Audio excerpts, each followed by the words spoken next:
5,000 অভিযুক্তের জন্য 26,000-এ চাকরি যাবে কেন? সুপ্রিম কোর্টে যাব, এসএসসি চেয়ারম্যান ঠিক কী বললেন তা আমরা জানব।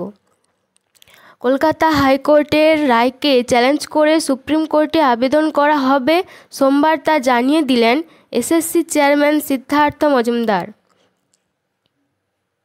সোমবার হাইকোর্টের বিচারপতি দেবাংশু বসাক এবং বিচারপতি মোহাম্মদ সাব্বার রশিদের বিশেষ ডিভিশন বেঞ্চ এসএসসি মামলার রায়ে সব মিলিয়ে মোট 25,753 জনের চাকরি বাতিল করেছেন। অর্থাৎ 2016 সালে যারা চাকরি পেয়েছিলেন তাদের সকলের নিয়োগ বাতিল করা হয়েছে। শুধু তাই নয়, প্যানেলের মেয়াদ শেষের পর যারা চাকরি পেয়েছেন, জনগণের টাকা থেকে বেতন নিয়েছেন, তাদের 4 সপ্তাহের মধ্যে সুদসহ বেতন ফেরত দিতে হবে। বছরে 12% সুদে টাকা ফেরত দিতে হবে।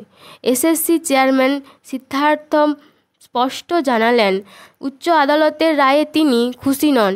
তিনি প্রশ্ন তুললেন, 5,000 জনের বিরুদ্ধে অবৈধভাবে চাকরি পাওয়ার অভিযোগ উঠেছে, তার জন্য 26,000 জন কেন চাকরি বাতিল হবে? 26,000 জনের। সেই সঙ্গে সিদ্ধার্থ জানান, আদালতের রায় তিনি এখনও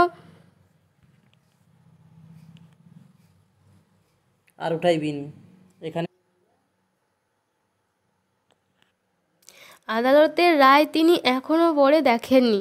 রায়ের প্রতিলিপি হাতে এলে আইনজীবীদের সঙ্গে সলা পরামর্শ করে যাবতীয় সিদ্ধান্ত নেওয়া হবে।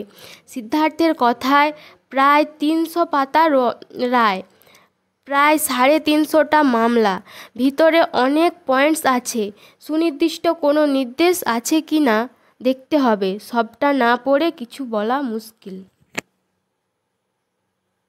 বন্ধুরা, আমার ভিডিওটি ভালো লাগলে এটি লাইক, সাবস্ক্রাইব করতে ভুলবেন না।